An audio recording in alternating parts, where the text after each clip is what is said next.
Brandt, the old saying goes that two makes a tradition, so we are starting a tradition. Last year, we had our first episode of Listening to Gratitude. We are going to do that again this season. We had a number of folks that sent us audio clips. We need your help this year. What are you grateful for? What are you thankful for? Send us an audio clip. Make sure to include your name, where you're from, and you can send that audio clip to either Drew or I on social media, or you can send it to imlistening@duck.com. imlistening@duck.com. Yep. Just keep it to about 30 seconds if you can.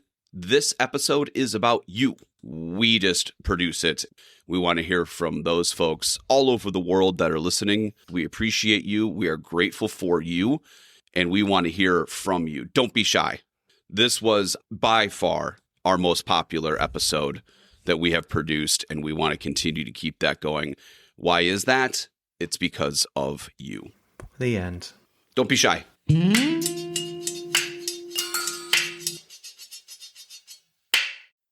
you write a poem here? I read that book. It was really good. Me too. I thought it was great. Oh, when did you read it? Well, I listened to it in the car. Oh, so you didn't read it. Is that a haiku? There's more than 17 syllables, so sorry. I don't know what you're talking about. I think it is a poem. It's a beautiful poem. And maybe that's how we start this podcast. Brandt, let me read you a poem. Can I read you a poem? Yes, I want to listen to a poem. Oh, you want to listen to it? I'm going to read it. I'm going to read it. All right. Hi, Jane. Hello, Adam. How are you? I'm great, thank you. Is this a poem or a Harlequin romance novel? Hey, did you read that book the other day? I did read that book the other day. It was really good. Me too. I thought it was great. Oh, when did you read it? Well, I listened to it in the car. Oh, so you didn't read it. Oh. The end. Wow. Mm-hmm. Just shaming them for listening to a book instead of reading it. It's getting the point across, Brandt, because in this episode of I'm Listening, can I do the whole episode in this tone? In this episode of I'm Listening. Nice and sultry. Nice and sultry. Settle in, everyone. Drew just turned on his furnace and he's nice and cozy. I turned on my furnace for the first time this fall season. Grab a blanket, maybe a nice warm mug of something. Some nice cocoa. And go ahead and turn on your stereo and turn on that book.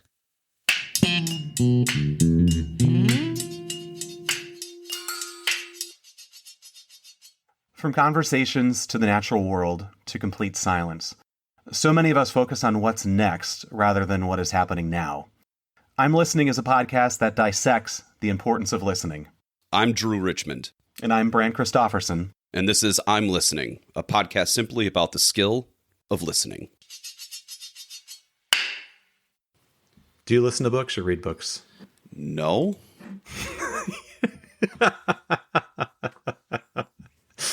Fair enough. Oh, Brandt, we're just jumping into all of the topics. I don't have time to read a book, Brandt. Why? Because it takes time to read books, Brandt. So you listen to them? No, I don't want to do that either, because I want to give the book my focus and attention. I want to read more. I enjoy reading. I'm not very good at it. I do it for about 3 pages before I go to bed, and then it takes me a year to get through a book at that pace. But I do enjoy reading a book. Brandt, I have never listened to a book. Have you ever listened to a book? I've tried. I've tried to listen to books. My brain wanders, and listening to a book is hard for me. I'd rather read the book. I'd rather have that focus be just on the book and nothing else. Otherwise, I will. I just miss big chunks of the story, and suddenly I'm like, "What is going on?" I just missed it. Yeah. Yep. Well, In this episode of I'm Listening, we are going to pick apart and dissect, is listening to a book just as effective as reading a book? Ladies and gentlemen, welcome to Listening v. Reading. Do you remember your parents or grandparents, Brandt, in the car with books on tape? I remember folks that would have like those big plastic binders filled with little cassette tapes. Yes. At the outside of but it was like 20, it was massive. It was like it was like a tremendously large binder made of plastic. And the cover was the book, but it was like 7 times bigger than the book. And you peeled it open like an old VHS cassette thing. Yeah. And then the 8 cassette tapes were in there in the plastic molds. Can we go back to those days? Please. Yeah. Well, just wait. Is that when it started? Back. Yeah. Because that's what I think of. When I think of audiobooks, my first thought is not my phone. My first thought is those bulky things with cassette tapes in it. Like taking up the entire passenger seat in the car. Yeah. Yes, that 1975. Oh, so really? books on tape, the actual business, the brand, the company, books on tape. Yeah, 1975. Okay, so that's legit. That stands up. Yep, that math makes sense. That wasn't the beginning of it all, though, Brandt. This is fascinating and well advertised, but to any new listeners out there, we are producing this from the great state of Wisconsin in the United States. And we have a pretty cool little program called WPR, Wisconsin Public. Hold on, let me do that. Wisconsin Public Radio. Oh, wow. Thank you, Brandt. Wisconsin Public Radio, a chapter a day. I love chapter a day. When was the last time you listened to a chapter a day? Last time I lived in Wisconsin. Good job. Great answer. Brandt, for our listeners that are not... It's been a while. Been a while. Maybe, perhaps mid-40s with children and careers are not their target audience. No. But for our listeners out there not familiar, Brandt, would you like to give a quick description of a chapter a day? Even though the title is very misleading, what is a chapter a day? It's a chapter a day. Literally around lunchtime, they, for 30 minutes, will read a chapter out of a book. And they will go through an entire book, and you can listen to it every day. Sit down and listen to chapter of the day. It's great. They have a few different, what are they, readers, voice actor, reader, whatever they are, individuals, they read it. They're humans. Great. Yeah, they are really good. And they're great. And they hop on and they say, welcome to a chapter a day. And they go, chapter 7. And over the next half hour, they read you a chapter of the book. And then they just do that in succession. And then the book ends. 1931. Whoa. Okay. That longest running program in WPR history, period. Nothing else is close. So for 94 years, we've been listening to somebody read us a chapter a day pretty consistently. And so there's something there. There is something there. I mean, haven't we been listening to stories before we could even write and read and print and all that stuff? Like aren't we just hardwired for listening to stories? Like when we're children and our parents are reading to us, or a teacher is reading to us, or somebody that's important in our lives is reading us a story.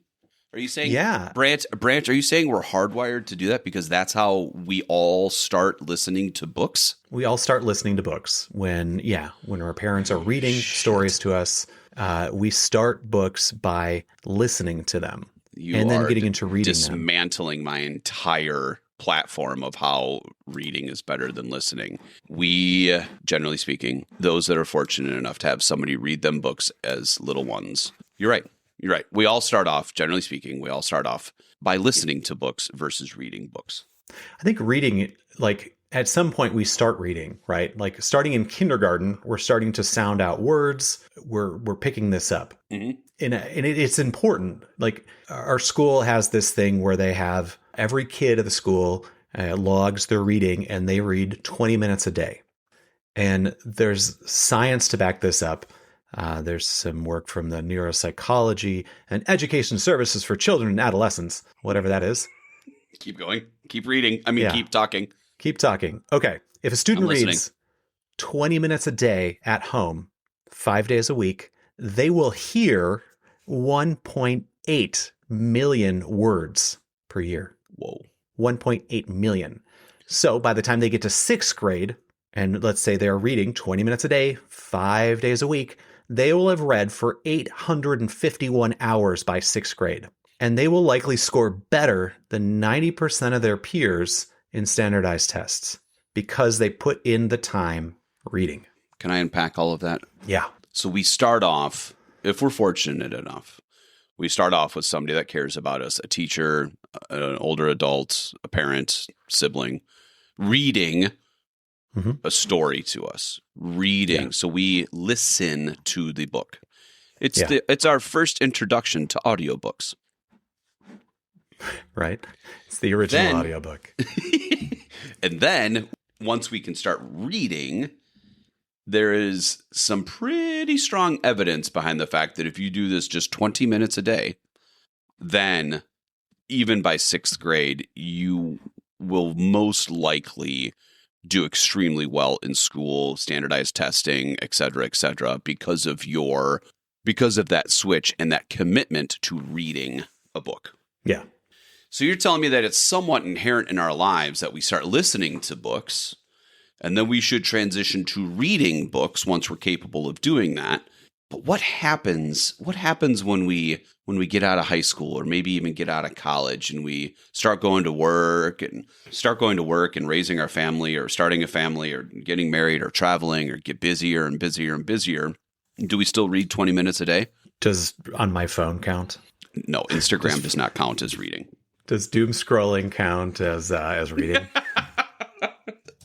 No, it doesn't at all. When I had kids, I stopped reading. I found my life got really busy, and I'm listening to stuff more than I am reading, or I'm just not reading at all. A quick research into this question I just posed. About 16% of Americans age 15 and over read for pleasure daily, according to a 2023 study. 16%, 15 years or older. Mm-hmm. That percentage has significantly dropped from a peak of 28% in 2004. Oh, wow. And has declined about 40% over the last 20 years. So what does that mean? We could start a brand new podcast about why that is. But I think we can boil it down to time and priorities. Time, priorities, and things that fight for our attention. We've got more things now than ever that are vying for our attention. There are multiple screens just in front of me right now. I still try to multitask my way into doing more things, right? I think we all do. You and I talked about this in preparation for this episode, that like multitasking used to be an attribute, used to be something you were proud of and would get you that job, or at least thought you would get you that job. I'm a great multitasker. Oh, you're hired. Yeah, that's changed over the years. I think there's some evidence that came out that said that that's actually impossible. You can't do two things at the same time. You're just switching back and forth really quickly. Yeah, at least cognitively. So you're able to switch back and forth very quickly, but that likely produces shoddy work and scatterbrain and all of the other things, and incomplete projects and all of that other stuff. But what we do is we continue to try to do that. So, I'm driving in the car. This is the 80s and 90s. I'm driving in the car, so I'll listen to a book on tape. That's entertaining to me. That's fine. Now we're cleaning the house, we're working, we're doing other stuff, and we're listening to a book. Sure. And we're probably doing other stuff while doing that. There is some evidence that there are people that like go into deep listening and listen to a book. Yeah. Without distraction, in a quiet space, and they can really listen to the tones of what's being read to them. They can place themselves there, and they really get absorbed into listening to. I don't think that's how most people do it. I think if you're going to set up that space, set up that time, and commit to that process, most likely you're going to grab the book, e-reader, paper, physical book, whatever it is, and read that book if you're in that space. So I think I'm just going to run with this a little bit. If we're listening to a book, we're probably doing other things, and we are missing components of that versus if we were focused in and reading even 20 to 30 minutes a day. Yeah, I think there's some truth to that too, especially if what we're reading is really in depth and there's a lot going on. When it comes to reading, it's easier for us to go back and reread something for just deeper comprehension, right? Yeah. We can go back and look at it and reread it again. Versus on audio, I'd have to rewind it to go back to it, so it's a little easier. Or I'd have to stop what I'm doing and be like, wait, where did that part come from? And now I got to rewind it. Yeah, you're right. And go back and be like, oh, all right. Now I see what happened. I think to your point that there's a lot of things that are competing for our time now more than ever is very true. I think there's a technology aspect to that. That is, generally speaking, we've talked about this often in this podcast, that over the last 10 to 15 years, 20 years, technology has had a tremendous impact on our overall, on our ability to focus or listen and be really, really good listeners. I think this is another example of it. Guilty as charged. I'm in a much better spot when I'm falling asleep or I'm going to bed. If I read just 2, 3, 4 pages of a book, I feel better about myself. I feel like I'm educating myself. My brain calms down a lot faster. I go through all these processes versus doom scrolling for 20 minutes and being like, all right, well, now I'm like, my eyes are closing, so I'm going to go to bed, and I just wasted time.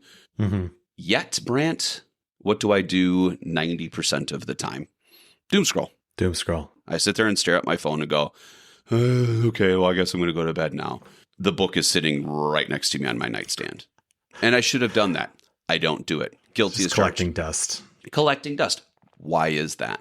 Why do I do that? Because your social media feed is designed to give you those dopamine hits. I mean, a good book, also you can get immersed in it. But man, if you just want a quick fix, watching a couple funny little videos is gonna make you feel good. Yeah. Watching cat videos makes me laugh. It releases these little dopamine hits, these dopa hits, and I go, oh, that feels really good. That's really fun. That's great. I'm tired now. Versus, let me get immersed in this book. And I'm more of a nonfiction guy. I like to read about history. I like to educate myself. It's kind of the field that I'm in. I want to continue to learn how to get better at what I do. Those are the types of books that interest me. And that's great. And I do love it. I have a list of 20 books that I want to read that would really help me do better at my job and educate me and do all these other things. Speaking of dust, there's dust on that note. But there isn't dust on my Instagram feed, Brandt. There sure as shit not. Yeah, sounds like we need to put that down. I believe that we are busier than ever before, but what we're doing with that time is kind of filling it with junk versus actually, we might be more efficient now than ever before, but we're also busier. And how do we manage that time when it comes to reading a book versus listening to a book? We're more likely to go, well, I don't have time to read a book, but I can listen to a book and get 9 other things done.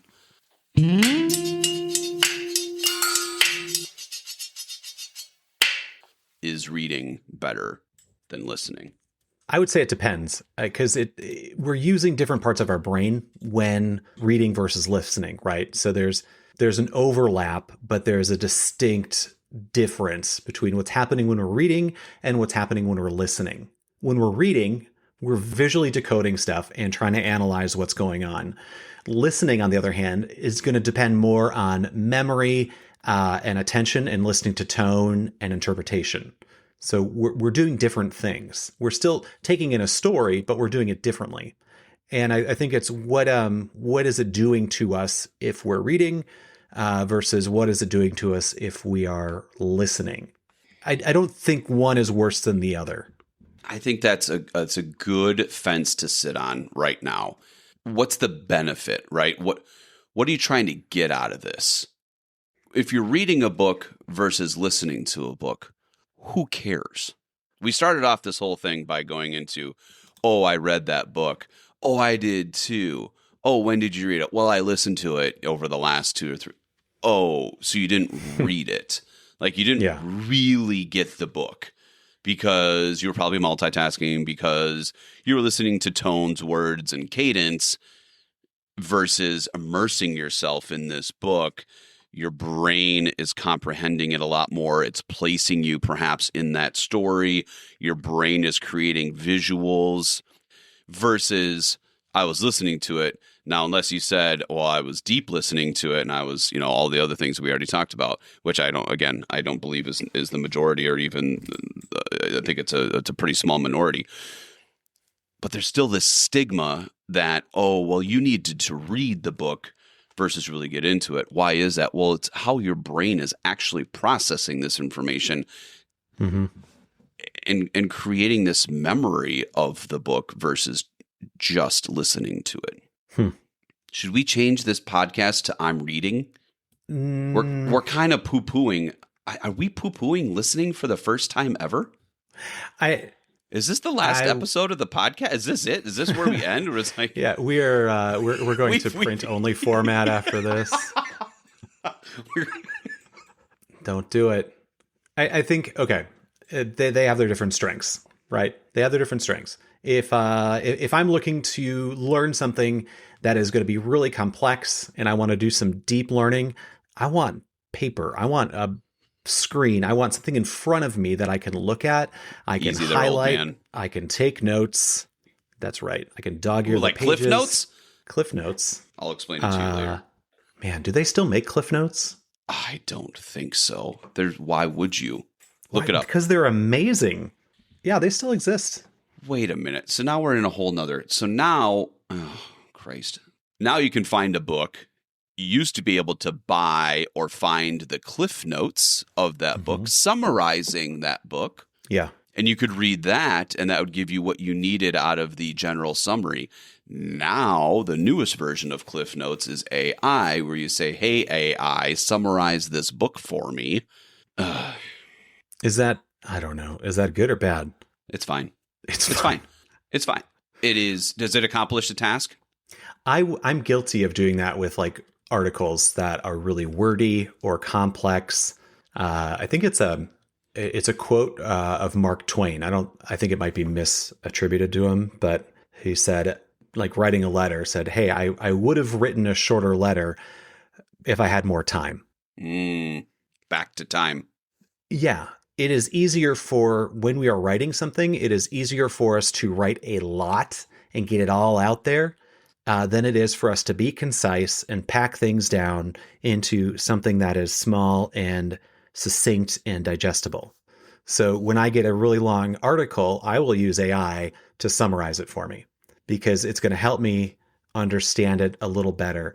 After that, maybe I'll go back through and read it. If it's literature, I don't want to use AI. I don't want to use Cliff Notes. I want to get involved in the story and the language being used and how the author is narrating the story. I want to get into it that way.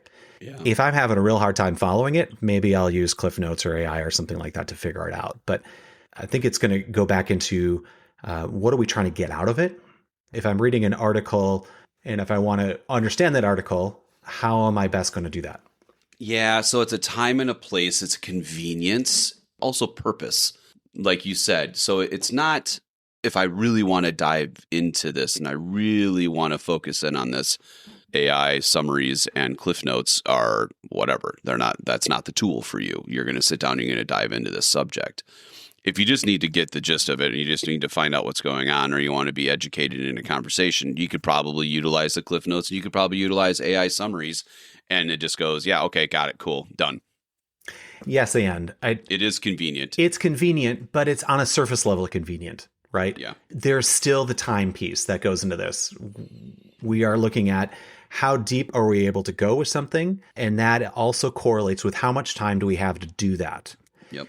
When we are shortcutting ourselves, if that is passively listening to something, if that is reading just the Cliff Notes, or if that is summarizing it with AI, we are only hitting the surface of it. We might get those little nuggets, those little bites that we need, But what are we really getting from that? I would say the deeper we go with something, the more time we spend with it, the more it sinks in. And I say that in a metaphorical sense. It doesn't really sink in, but it is about how it sticks in our long-term memory, and how we can then recall that. The more we get to really learn something, the more we can take that and apply that back into our lives. The more we can take it and find connections and patterns and bring that forward to do something with it. Yeah. I've recently been looking at like innovation in the workplace.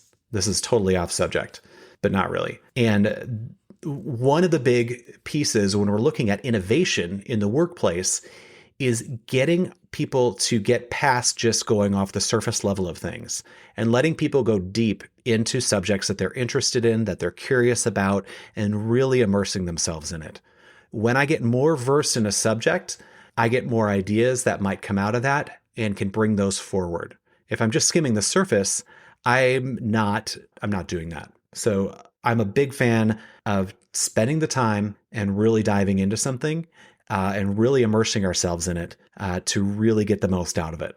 Well said. I'm going to summarize what you just said is you're also poo-pooing listening. You don't care about listening anymore. I didn't say that. No, that's what you said. Okay, fine. Keep going. What do you want to say?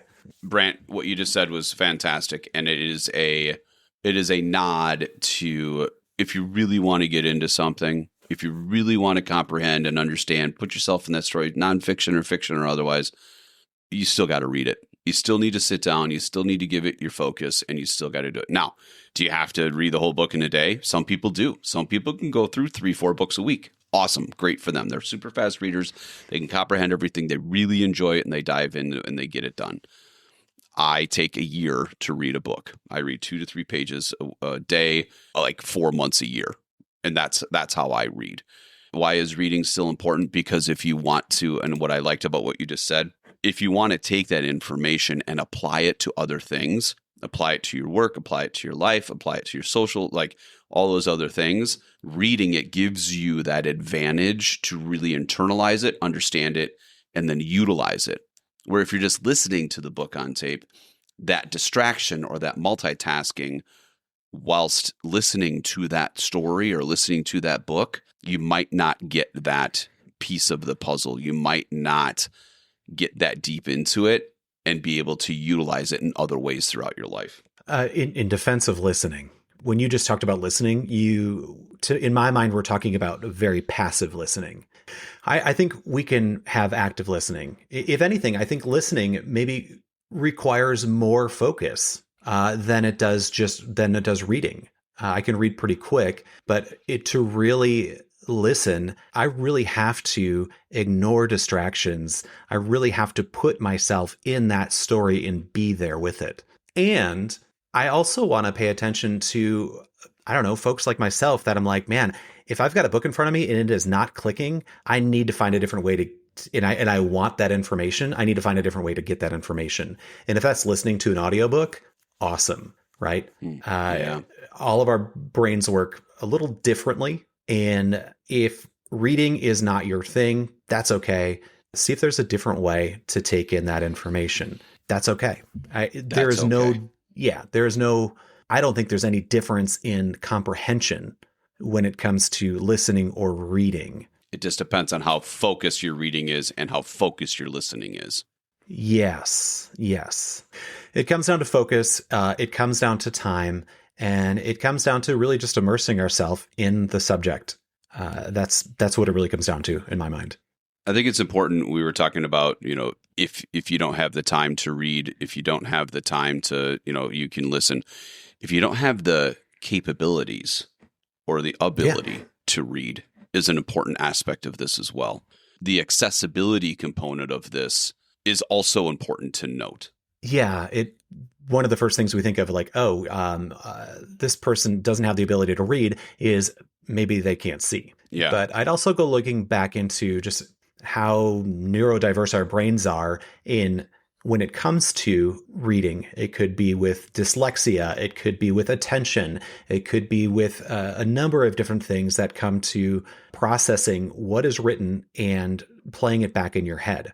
So for my own personal story, I was labeled with a learning disability, specifically with reading comprehension in middle school. I was not in reading class with my peers. I was somewhere else doing other things. There's a lot of shame that comes with that. And it took me some time to get through being like, oh, this isn't bad. This is just different. My brain works different than other people. And I need a different approach to taking this information in. I sucked at reading as a kid. I never got into it. I honestly read my first book cover to cover in college. Yeah. But it was like, well, Drew, how did you get through book reports? Book reports were my own personal hell. Hey, read this thing, comprehend all of the aspects of it, and then write out a summary of what you just read. That's supposed to hit on all of the important parts. D minus, F, 0, D, C minus. Oh my God, I got a C minus. Didn't do it. My own personal hell for only about 4 straight years in school. Sure. And so I can relate to that too a little bit in that. Why was that? Well, when we were in school, I think they've come a long way. When we were in school, and probably for years, decades prior to that, it was like, oh, you just don't get it. You need to read different books, or you need to be with other people like you. And it was like, well, I think that's what was nice. Like in my case, where it was recognized by educators and they found ways to support me. Yes, which that is true. I did not have that mindset when I was in middle school, but looking back at it, I've got that mindset of, man, they recognized this right away and they found different ways that were going to really click for me when it came to learning, when it came to comprehension. Reading for me now is, I love reading. I love reading books. I've got a pile of books that I've read. I've got a pile of books that I haven't read. I just need to find the time to do it. But it's going to be different for us at different times in our lives, and that's okay. That's okay. So I think the summary on that piece of it, if I may, we've been going back and forth of, well, should you read or should you listen? In a lot of cases, listening to a book may be the only way to experience a book. And we just want to recognize that this is, we're not saying that you shouldn't ever listen to a book if you can read a book. There are great applications of listening to a book on tape. Remember those? Book on tape. Books on tape. Are you read shaming me, Drew? Are you read shaming me? So, yes. So let me start my little poem over again. Since we just worked through this, here we go. Oh, hi. I don't remember their names. Hi, Jane. Oh, hey, Ted. Oh, hey, did you read that book? Yeah, it was really good. I read that book. Oh, it was great. Oh, me too. I thought it was great. Oh, when did you read it? Oh, I listened to it in the car over the last couple of weeks. Oh, that's so cool. So we experienced the same thing. That's great, Ted. Great job. Is that what you're saying, Brandt? Is that it? Man, are we experiencing it the same way? Doesn't matter. That's a whole different thing. That doesn't matter anymore. Not after this podcast. The question was, is listening to a book just as effective as reading a book? And the answer is yes. The answer is yes. It is okay. We're not shaming you. I'll watch the movie. The way we started this podcast off is like, oh, so you didn't read it. So you don't really understand what happened. Yeah. We're not saying that anymore. We're saying go ahead and listen to it. There's a lot of things. You're busy. There's a lot of things going for your time. You know what's important? Be a part of that book. Be a part of it, whether you listened to it, whether you read it, whether you read 3 pages a day over a year, or whether you jumped right in, or whether you listened to it for a month. Doesn't matter. Be a part of that book. And hey, you know what? Even better, that author appreciates you being a part of it, because maybe if you weren't going to read it, you would never experience it in the first place. So I bet you that author and those publishers appreciate you being a part of their book and part of their experience and their craft and their art in any way you possibly can. Ugh, that was just the most... There you go. I don't like those. I like to be black and white. I like to fall on one side or the other.